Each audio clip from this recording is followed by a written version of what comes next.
We came through the blue door at a run and did not stop for 400 meters. White walls, carpet tile, lockers, and vending machines going away in both directions. It is warm. Cole, it is warm, and there is nobody in it.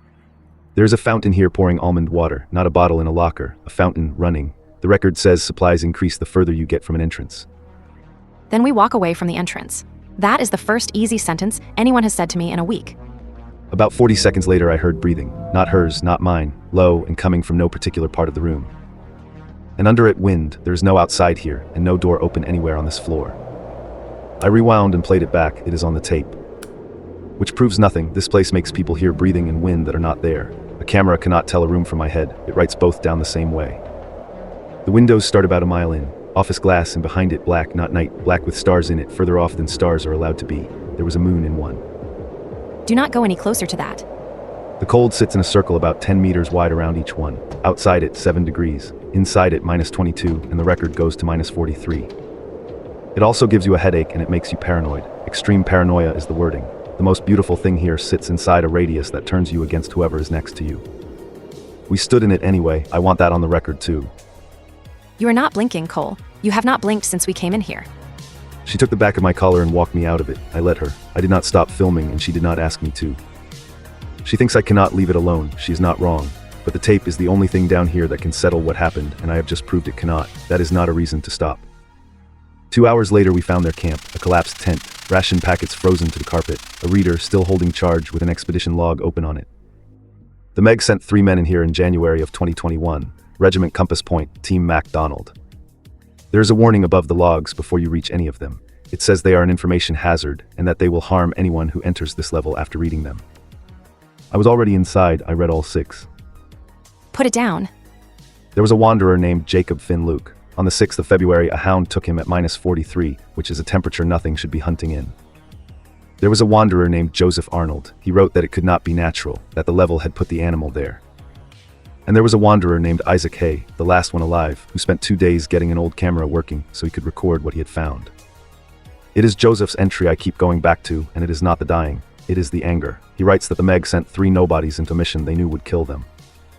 I know that from the other side of the wall, a bulletin with my face on it, a closed door at base Gamma, and Jack. You have been reading for 40 minutes.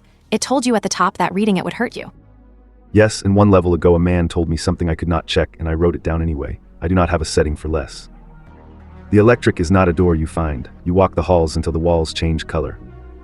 Black concrete, black ceiling, gray carpet, and neon strips running away downhill. It is not downhill, it looks flat.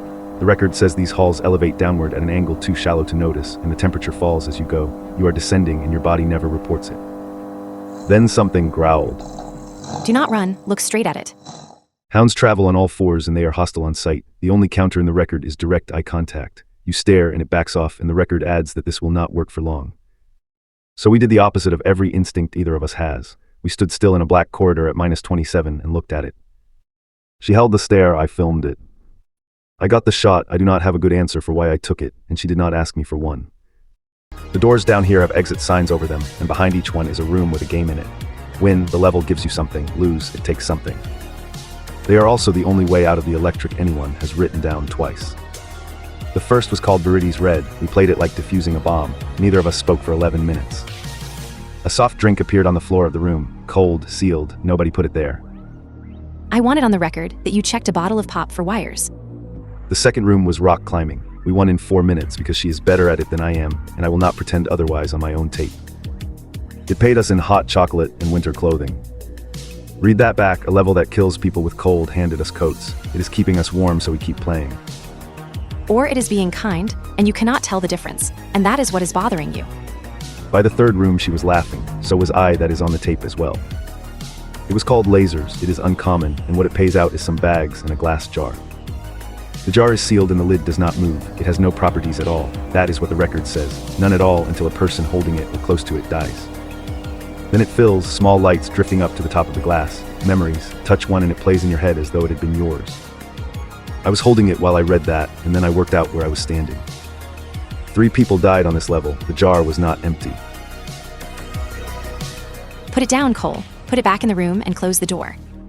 I did not put it down. The lid came away in my hand. I touched one of them. 3 nobodies they knew and they sent us anyway. Jacob is dead in a corridor, and there is no mercy coming for any of us. It is not like watching something, it is like remembering something. I have never been in that corridor, and I remember what the cold did to my hands. And at the end of it, he says a word. I have played it back 11 times. On the tape it is one syllable and then another, under a dying man's breathing.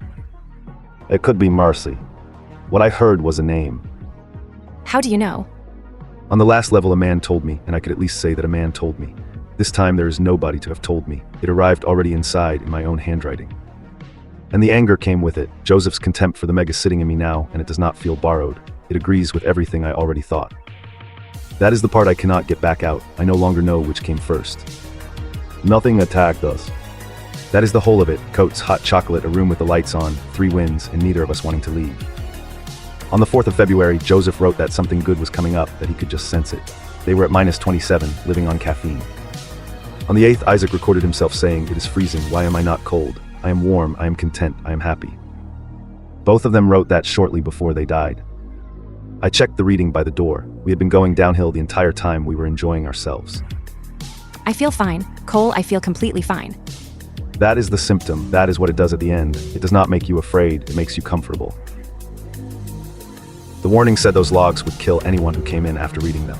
Reading them is the only reason I knew what feeling good meant. The way out is a gamble, and the record is honest about the odds.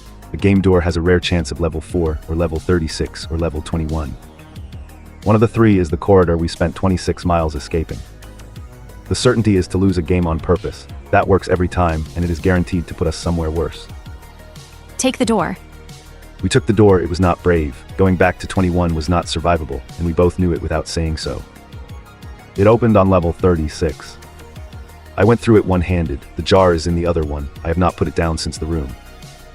You never said anything back to me. On the last level, I said it and you never said anything back. I am not letting go of you.